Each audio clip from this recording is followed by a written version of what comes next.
Hare Krishna.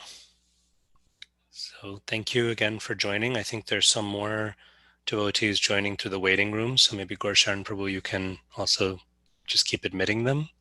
I know sometimes when two people try to admit, you end up sending the person out instead. I'm sure there's a purport there, but I'm not sure what it is right now. So, um, so this is a very, very short purport. And it's part of a larger narrative, which many of us have been following along. But I wanted to take a little bit of time because I think there's a really important lesson here for us. So the speaker of this verse is Aditi, and she's speaking it to her husband, Kashyapa Muni. Kashyapa is, at the beginning of this chapter, he's come home after some time away, and so much has happened. And he sees that his wife is very, very morose. He can tell just by seeing her that something is not right. She's in a kind of a traumatized state. And he asks so many different questions to inquire as to what is the cause of this. And eventually, what comes out is that everything is fine as far as within the household. But what Aditi is feeling is she's feeling, as we see in this verse, she's starting to reveal her mind and reveal her heart, that she's feeling great anxiety.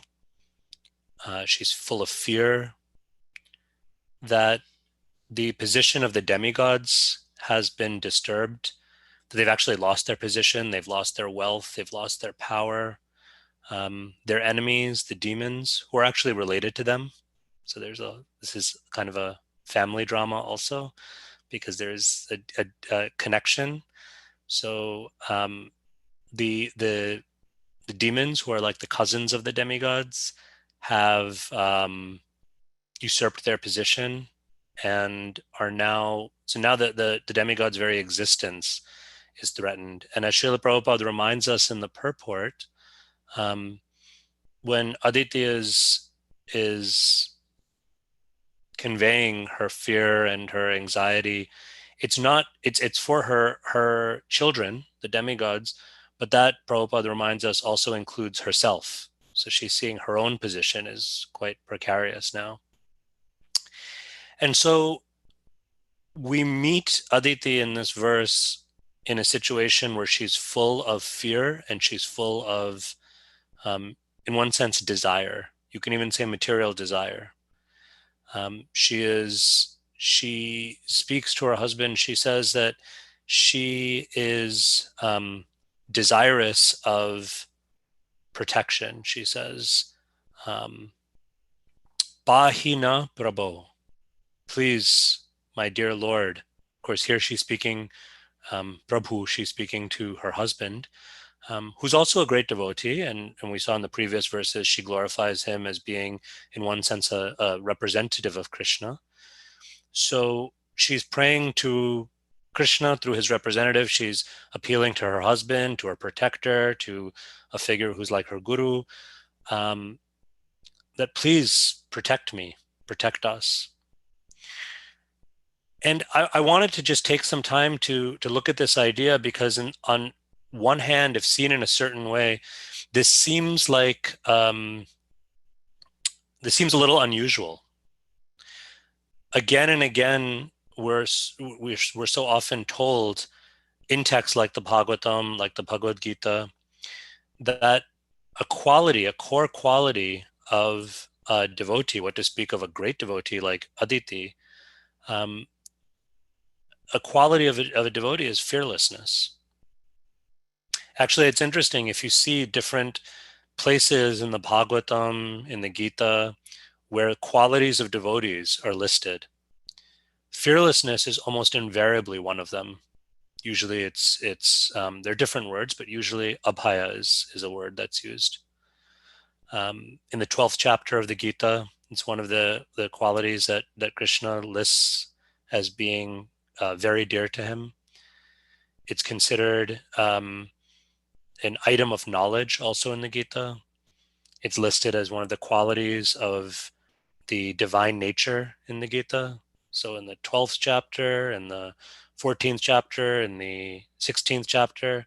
By name, Krishna is making this point that fearlessness, where there is a devotee, there should be fearlessness. And similarly, there's so many statements that speak to devotees being marked by a freedom from desire or desirelessness. It gets a little technical, actually, because it's not exactly freedom from desire, but a freedom from desire, or the quality of having desire. So there's a desirelessness, anya bilashita shunya. That quality of being full of desires or being motivated by desires is shunya. It's absent in a devotee. So we're told this, and sometimes in our own practice of bhakti, we've kind of internalized that if I'm a good devotee, if I'm doing what I'm supposed to be doing as a devotee, then I shouldn't be afraid. I shouldn't be feeling fear, and I should be peaceful, free of desire, right? Brahma bhuta prashanatma na shochashi na shotashi I can't speak. Na sochati na kankshati. So the devotee, actually one who's just a spiritualist, is situated on that platform of Brahman. So a devotee should definitely be on the platform of Brahman, Brahma bhuta prashanatma, self-satisfied, nashotishi na kankshati, free of fear, hankering, lamentation, anxiety. So again and again, we're told this, we read this, we perhaps internalize that I shouldn't be afraid. I shouldn't have desire. And yet we see examples like this of Aditi, who's such a great devotee that actually we'll see, not in this chapter, but in the future chapters, that where this story is leading to is actually leading to the appearance of the Lord as Vamandev. And he appears as the child of Aditi. So she's such a great devotee that she actually gets to play the role of the mother of the Supreme Personality of Godhead. So we can't even fathom. She's such a great devotee. And yet we see this great devotee is not just experiencing a little bit fear and desire, but actually she seems to be full of fear and full of very strongly feeling this desire for protection, this desire to overcome impediments and obstacles and so-called enemies. So it raises a sort of paradox, or it raises these questions that is it okay for us to feel fear as devotees or aspiring devotees? Is it okay for us to appeal to Krishna or to the Vaishnavas or to our gurus from this place of fear? Is it okay for us to go to Krishna or to go to the Vaishnavas or guru with desire, even material desire?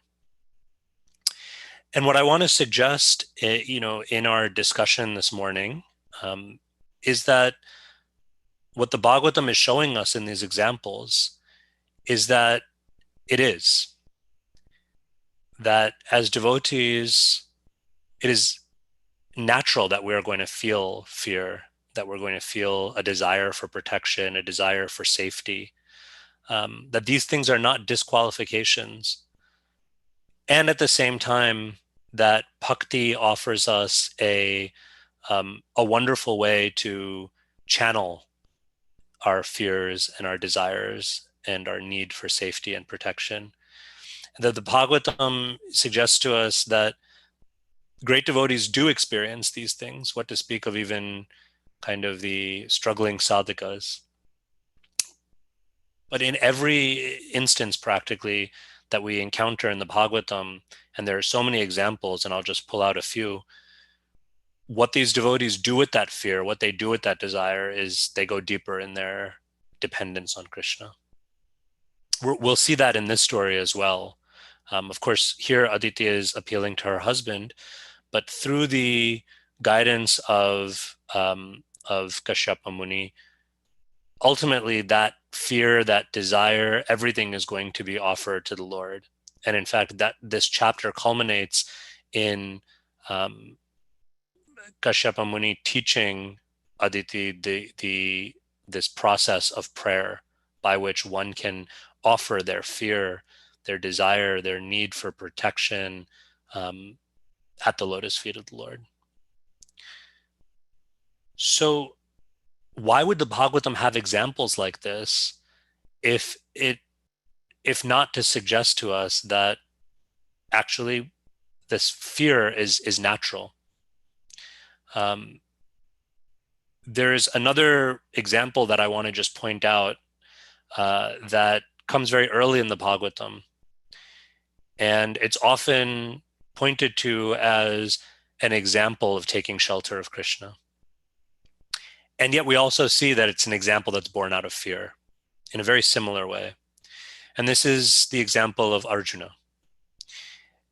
In the first canto of the Bhagavatam, there's this story, there's a telling, a version of this story of Ashwatthama releasing this terrible Brahmastra, this terrible weapon. And seeing this weapon coming towards them, Arjuna experiences great fear. And so from that place of fearfulness, he speaks a very wonderful prayer. And I want to just share the verse, the prayer that Arjuna speaks. And then it's a short purport, and I'm just going to share some of the purport. But in this purport, Srila Prabhupada makes this point about fearlessness and fear in a way that I think gives us some insight into the Bhagavatam's approach to fear and fearlessness. So first, the verse, this is 1:722. Arjuna Uvacha, Krishna Krishna Mahabaho Bhaktanam Abhayankaraha Tvam Eko Dhaya Mananam Apavargo Si Shangshritehe. Arjuna said, "O my Lord Sri Krishna, you are the almighty personality of Godhead. There is no limit to your different energies. Therefore, only you are competent to instill fearlessness in the hearts of your devotees. Everyone in the flames of material miseries can find the path of liberation in you alone." And this is just, I'll read some of the purport from Srila Prabhupada here. Arjuna was aware of the transcendental qualities of Lord Sri Krishna as he had already experienced them during the Kurukshetra war, in which both of them were present. Therefore, Arjuna's version of Lord Krishna is authoritative. Krishna is almighty, Mahabaho, and is especially the cause of fearlessness for the devotees. A devotee of the Lord is always fearless because of the protection given by the Lord. So it goes on, but I wanted to point this out because for a couple of reasons. One is that here Srila Prabhupada makes that point again, that a devotee is supposed to be fearless, but we get a little bit more insight. Superficially, we may think, well, a devotee is supposed to be fearless, so that means I can never feel fear. As soon as I feel some fear, as soon as I experience some fear, that's a disqualification. I must be doing something wrong. But here Srila Prabhupada gives us a deeper understanding, a more mature understanding of what it means to be fearless for a devotee. It doesn't mean that the devotee doesn't experience fear, doesn't feel fear, but it means that the devotee takes shelter, immediately takes shelter of Krishna. Their instinct, or maybe I can say since we're all aspiring to be devotees here, our instinct should be, our default setting should be, especially in times of some danger, some fear, that we go deep in our dependence on Krishna, that we turn to Krishna. Another thing that's interesting about this verse is, and Srila Prabhupada points it out early on in the purport, the first line of the purport practically, that this is all taking place after Arjuna's already experienced his enlightenment on the battlefield through the speaking of the Bhagavad Gita. So surely Arjuna has heard already from Krishna so many reassurances. Surely Arjuna remembers Krishna's telling him, Sarva dharman parityaja mam ekam sharanam vraja aham tvam sarva papebhyo mokshayishyami ma shuchaha. Ma shuchaha, one translation of ma shuchaha is, be free of fear, have no fear, feel no fear. So how is it that even after hearing that, Arjuna is feeling fear here? So again, this I think suggests to us that Arjuna is, yes, he's a great devotee. Yes, he has heard the Gita, and also um, he's a person, and he's feeling fear because it's natural in a fearful situation to feel that fear.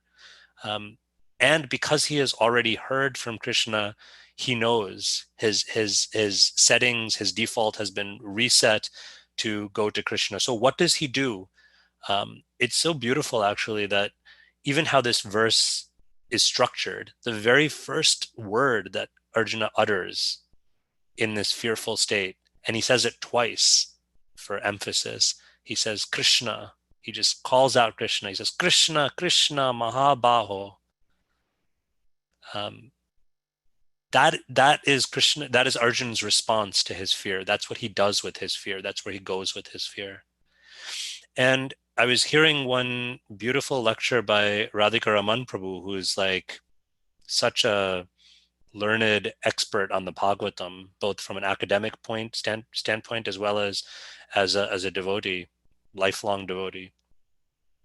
And Radhika Raman Prabhu was pointing out, speaking about this verse, he was pointing out that actually this Krishna, Krishna, Mahabahu, we find this so many times in the Bhagavatam. Some of you may be familiar with some other references. Um, Uttara also says something very similar, Krishna, Krishna, Mahabahu. The residents of Vrindavan, they say this, or they say some different versions of this. In fact, Radhika Raman Prabhu says that he has studied the Bhagavatam. He's found at least something like a dozen references with either Krishna, Krishna, Mahabaho or something similar to it. So when the residents of Vrindavan are experiencing the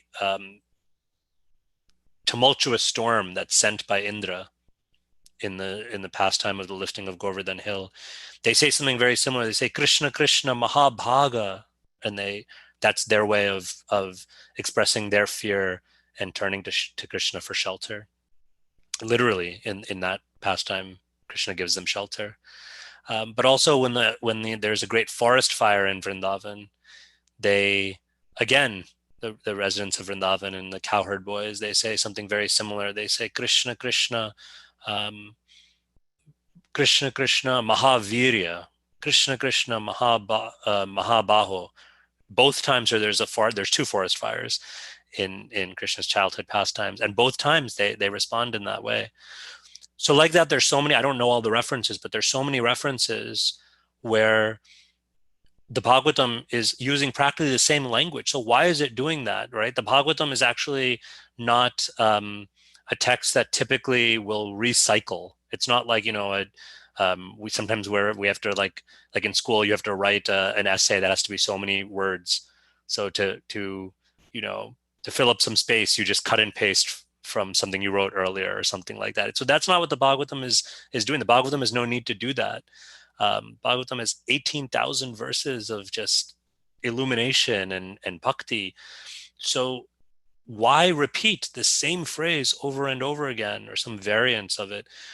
So we can understand the Bhagavatam is suggesting to us that this is actually the approach. This is something to emphasize to us that this is what we can learn and what we can practice is, yes, we'll feel fear, we'll feel anxiety, we'll feel that danger, we'll experience that danger, but let us take that as an opportunity to take shelter of Krishna. Let us call out in our own lives, Krishna, Krishna, Mahabaho, right? Let us take shelter of Krishna's names, again, repeated twice for emphasis. Let us take shelter of Krishna's representatives, the Vaishnavas, our teachers, the Sangha. And in this way, we can be honest about experiencing our fear. We can approach from a place of humility. Here we see there's a word used in today's verse, bhajantyaha, which means relating to one. It's Aditi characterizing herself as a servant or a maidservant. So when we go to this place of Krishna, Krishna, Mahabaho, or Krishna, Raksha Mam, Pahi Mam, automatically puts us in a place of humility. It automatically resituates us. If we're trying to approach fearlessness by our own efforts, by saying, okay, I know I'm supposed to be free of fear, so let me just, feel no fear. We might kind of convince ourselves that we're strong enough, that we're not afraid of anything. I'm not afraid. I'm not afraid. Um, but that's coming from a place of kind of building the ego. But if we take that emotion of fear and we acknowledge it, we admit it, that this is where I am, Krishna, but let me turn to you, then we're approaching fearlessness, but we're approaching fearlessness in the spirit of humility. We're resituating ourselves. It's actually being honest. Sometimes, like I know Radhanath Swami, he likes to say that humility is a state of honesty. So what does it mean to say, Krishna, I am your servant, please protect me? It's, in one sense, just being honest. It's saying, I am so tiny, Krishna, you are so vast, you're so powerful, Mahabaho. Literally, you're one who has mighty arms, strong arms. You're so powerful. I'm so weak. I'm so scared. I'm so frightened, and I'm so helpless. And from that place of helplessness, um, from that place of honesty, then we can actually connect with Krishna from where we are. I remember once, several years ago, I was in a situation, I won't go into details, but I was in a situation that I felt a lot of fear and a lot of anxiety about, and also a lot of desire. And I remember I was speaking with one um, very wonderful devotee who's like a teacher to me, Rukmini Devi. Uh, and she gave this advice, this guidance. She said, whatever you're feeling right now, that is what you have to offer. So we can only offer Krishna whatever we have. We can aspire to offer Krishna so many wonderful things, um, and we can work towards it. But also, we have to be honest about what we have in the moment and offer that. So she said, visualize. You can meditate. You can visualize that there is an altar with your favorite deities. There's Radha Murlidhar on the altar, and you're experiencing this fear. Take this fear, take this anxiety, take these desires, even if they're material desires, even if um, they're something other than just the desire to serve or to be situated in pure bhakti. But whatever you're feeling, take these things, and just like you place the offering at Krishna's lotus feet, at Murlidhar's feet, you can place your fear, place your anxiety, place your desires at the feet of Radha Murlidhar. And it was actually so freeing, because once I did that, okay, the fear was still there, but I felt like a weight had been lifted off my shoulders. I felt like, okay, I've said it out loud. This is a fearful situation, or this is a situation in which I'm really struggling, or I'm feeling this desire.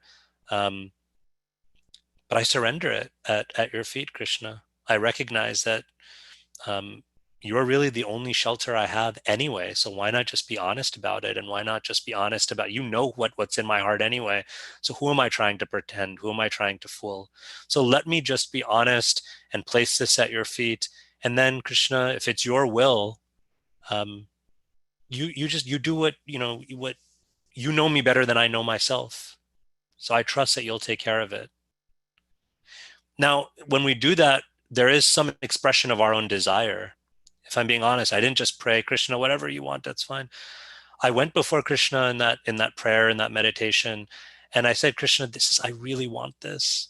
Actually, I'll be honest with you all. I'll share what the situation was. Also, I was actually applying for the job that I have now at Princeton, and um, I really wanted this job, and I really felt like I needed this job. And it was a very kind of precarious situation in my life where, I was feeling like, okay, if this doesn't work out, then what's going to happen? And so feeling all of that, anxiety, but also some real material desire, some real desire. I want this job. I feel like I'm going to be good at this. And I really, really want this.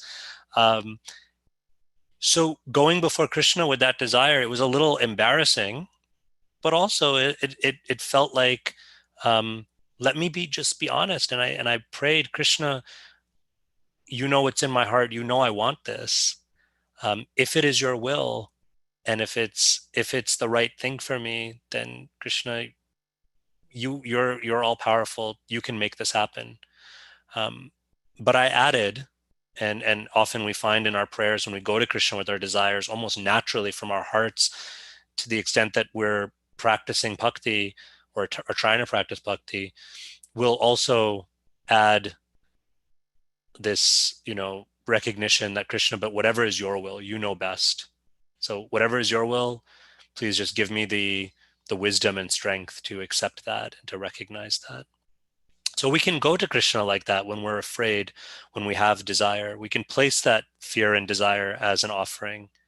Um, and in fact, we should be honest with ourselves. If we're feeling that desire, like Krishna says in the little bit different context, but in the third chapter of the Gita, Krishna says to Arjuna, there's no point in repression. Repression will accomplish nothing. And in fact, not only will it not help us, but it will actually it will create so much more difficulty for us. It'll actually place us in a much more dangerous position, because we'll be in a state of deluding ourselves and trying to delude others. Right? It puts us in this kind of duplicitous state of mind. Um, so there's no benefit from that. So better than repression, better than posturing, trying to appear like I'm very renounced. I don't have these desires. I don't need to worry about this fear. We can just be honest. And there's so much power in that honesty. There's another example of that I want to share, and then we'll move on. But there's an example that takes place also in the Bhagavatam, where Dhruva Maharaj has what motivates him initially to seek the shelter of Krishna, to appeal to Krishna, to appeal to the Lord, is his heart is disturbed with anxiety and sadness and frustration and anger. And he has this desire for revenge. He has this desire for a kingdom. It's not even so much the wealth of the kingdom that he desires, but he desires a kingdom greater than his father's, as almost a way of kind of reclaiming his dignity that he feels like has been lost, that he's been offended, his heart has been hurt, and he wants to seek vengeance through attaining something greater than what his father had. And so he goes and he takes that first to his mother, Suniti, and she advises him. She leads him to this process of meditation and worshiping Krishna. In some ways very similar to what we're going to see later in this chapter, with where how Kashyapa Muni is going to direct Aditi to worship Krishna. So in a very similar way, Dhruva Maharaj is directed to worship Krishna, and then he meets his guru on the way. And it's quite remarkable, because actually his guru initially gives him an instruction not to go into the forest and to meditate. He actually gives him instruction to return back to the palace. And he actually gives him really wonderful, if you look at Narada Muni's instructions there's such wonderful teachings of how we should not be disturbed by the dualities of this world, and how we should actually be very peaceful, how we should be fearless, how we should be desireless. This is actually what Narada teaches, and it's true, everything he says.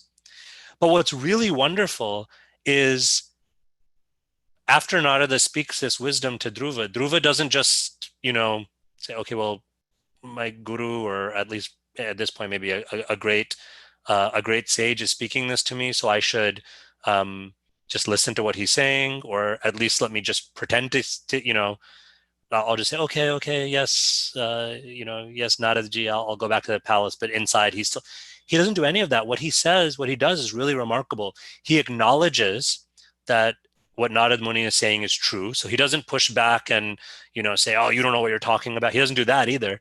He acknowledges, actually, what you're saying, everything you're saying is true. But he says, but I am not in a position to apply it right now. I'm not in a position where I can actually follow this instruction. I'll read a little bit from this section. This is Bhagavatam 4.8.35. Dhruva Maharaj said, my dear Narada, my dear Lord Narada ji, for a person whose heart is disturbed by the material conditions of happiness and distress, whatever you have so kindly explained for attainment of peace of mind is certainly a very good instruction. But as far as I am concerned, I am covered by ignorance, and this kind of philosophy, he says, does not touch my heart. I've heard it explained that what Dhruva is suggesting is that his heart has been so hurt, is so wounded, he's in such a disturbed state of heart that whatever instructions Narada has given, they won't sit in his heart. They won't stay in his heart. His heart is not ready to receive them. Srila Prabhupada says something really amazing in this purport that I wanted to share. He says, the question raised here is whether or not a person afflicted by material desires is fit to worship the Supreme Personality of Godhead. So a very relevant question, I think, for all of us, because if we're honest, aren't we all afflicted by material desire at least some time or another? So this question is very relevant to us. Is such a person fit to worship the Supreme Personality of Godhead? Now, this is Srila Prabhupada's response. Please listen very carefully. The answer is that everyone is fit to worship him. Even if one has many material desires to fulfill, he should take to Krishna consciousness and worship the Supreme Lord Krishna, who is so merciful that he fulfills everyone's desires. Through this narration, it will become very clear that no one is barred from worshiping the Supreme Personality of Godhead, even if one has many material desires.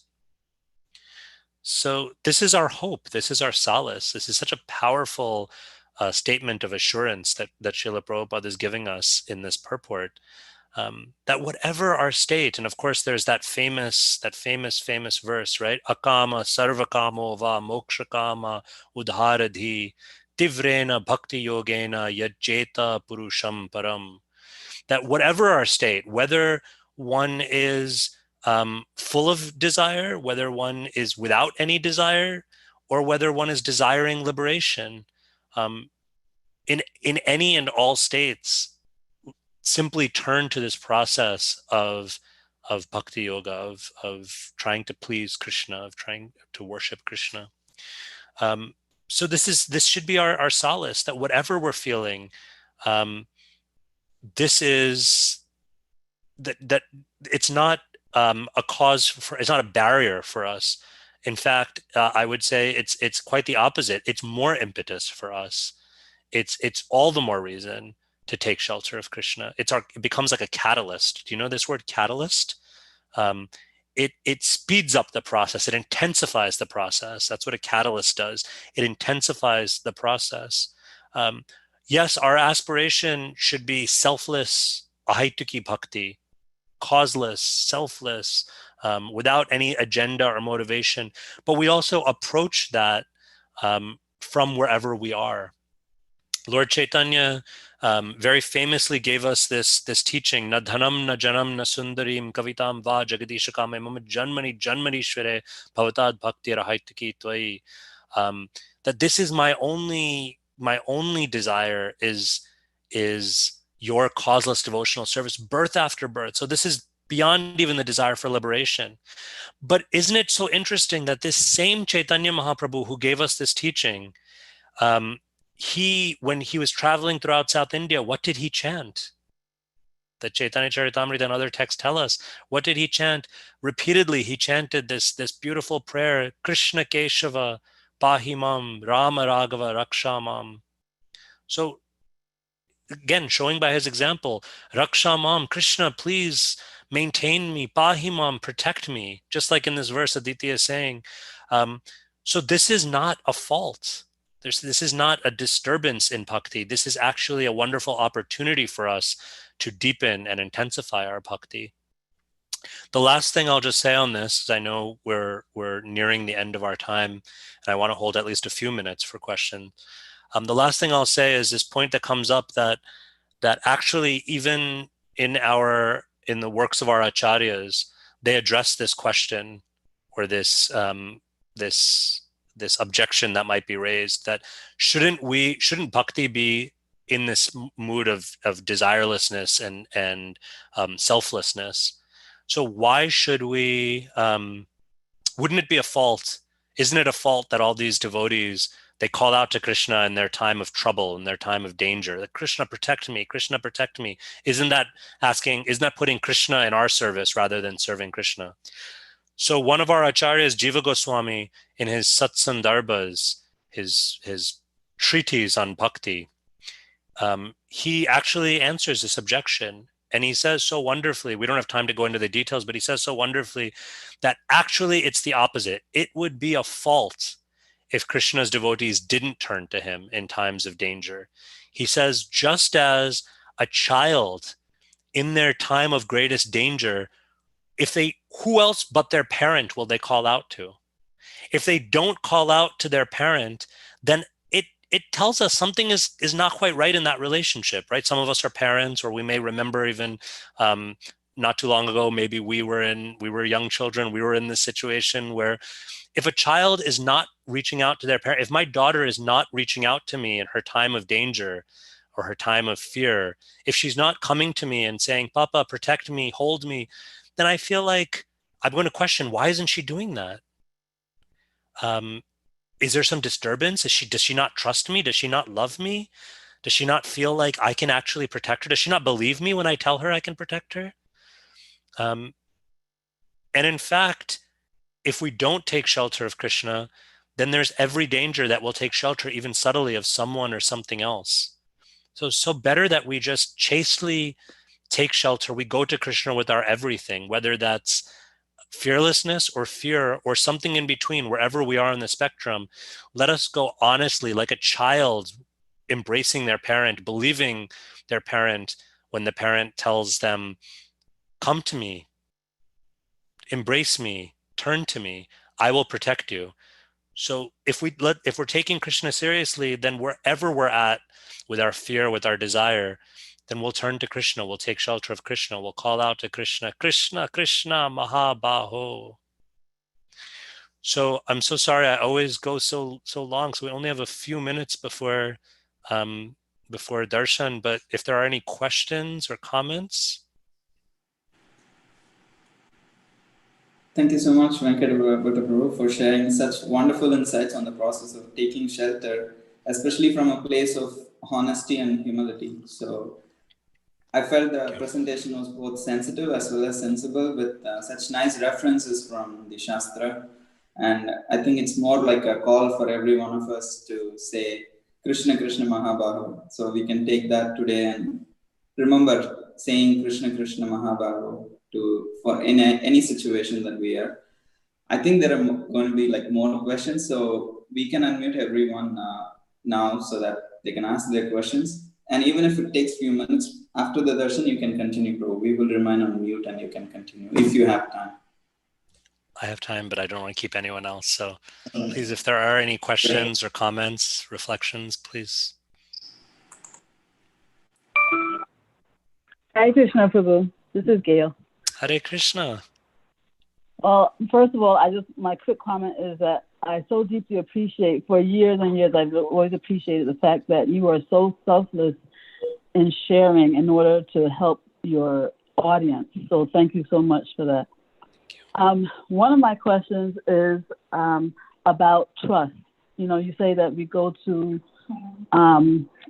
Krishna with our fears and our desires, especially our fears, and just put it at his feet and trust him. You know, we say, Krishna, I trust that you will respond to my situation in a way that, you know, is in my best interest. So when you are, you know, kind of gripped by your fear, how do you utter such a prayer without it being artificial? You know, without it just, you know, saying it because, yeah, you should say it, but how do you come to the point where you can actually feel that you're trusting? Yeah, beautiful question. Thank you. So one thing that's coming to my mind is trust is built in relationship generally. We can have some initial trust, some initial faith by hearing about. There's so many examples of this where trust is built by hearing. Rukmini Devi, Rukmini, the queen, Rukmini, the original Rukmini, she had so much trust and faith and love and attraction towards Krishna just by hearing about him. And similarly, the wives of the Brahmanas, they never actually even saw Krishna, but just by hearing about him, their faith and attraction for him was built. So in a similar way, I think it's not exactly trust, but in a similar way, the more we hear, and hear not just of course, hearing the glories and the descriptions of Krishna is wonderful, but also hearing from other devotees, hearing from other experiences in the Bhagavatam, but also in maybe more contemporary settings of Krishna's protection and Krishna's care, that builds that trust, or at least gives us some initial kernel of trust. But as in any relationship, that trust needs to be built up. And so the more that we turn to Krishna, the more that we are, the more that trust grows, the more we have experience, right? It becomes a little bit like a chicken and egg situation, or a cyclical kind of situation, because we have to have some initial trust, and then we lean into that trust, and then we get through that experience, and that trust grows. And then the next time we find ourselves in that fearful or a similar fearful situation, maybe that trust is a little bit stronger. Maybe we don't wait quite so long to go to the Krishna Mahabaho. So I'm not saying that, we're all, I'm certainly not saying that I'm there, that my initial thought will be Krishna Mahabaho. Maybe my initial thought is not Krishna Mahabaho. Maybe my initial thought is something else. Maybe it's, I need to do this, I need to do that. Or maybe it's, I just want to hide, or whatever it is. But eventually, even if it's not my first, maybe it's not my second, not my third, but my fourth, my fifth, my sixth thought. At some point, let me turn to Krishna. And the more I do that, perhaps the more I can shrink the space between the initial feeling of fear and how quickly I am able to turn to and take shelter of Krishna. So I hope that's helpful. Yes, it is. I would ask you another, but I know that there are other people who want a piece of you, so I'll wait. Are there other questions? And thank you, Gail. I see another question on the chat, Prabhu, that Aditi is asking protection from Kashyapa Muni, why she did not remember Krishna. Yeah, it's a good question. So I think there's a couple of ways of addressing that. First is I would say that again, on the theme of like what's natural to us, often, even with great devotees like Aditi, I think it's natural that we turn to protection, even Krishna's protection, through those closest to us. And so, and there's some previous verses, I think, like the verse that Jahnavi Jivan spoke on yesterday, is one of these verses where she's acknowledging Kashyapa Muni's position as a representative of Krishna. So in one sense, it's natural that yes, we turn to Krishna, but often we turn to Krishna through his devotees and through those who we've taken shelter of in other ways. So our gurus, our gurujan, it's natural for spouses to take shelter of each other, particularly when there's, a devotional center to that relationship, or again, for children to take shelter of their parents. So here, I think Aditi is doing that. So that's one way I would answer that. But also another way that I would answer it is, yes, in one sense, maybe Aditi is demonstrating that she's more taking shelter of, someone else, like Jiva Shraya rather than Bhagavata Shraya. But because she's taking shelter of the right person, he guides her to Krishna. So similarly, Dhruva takes shelter initially of Suniti, and Suniti guides him to Krishna. So I think there's also an example there, that even if we're not fully there to go straight to Krishna, Krishna, Krishna, Mahabaho, let us stay in the kind of association that when we turn to those that we're close to, that they will lead us a little bit closer to Krishna.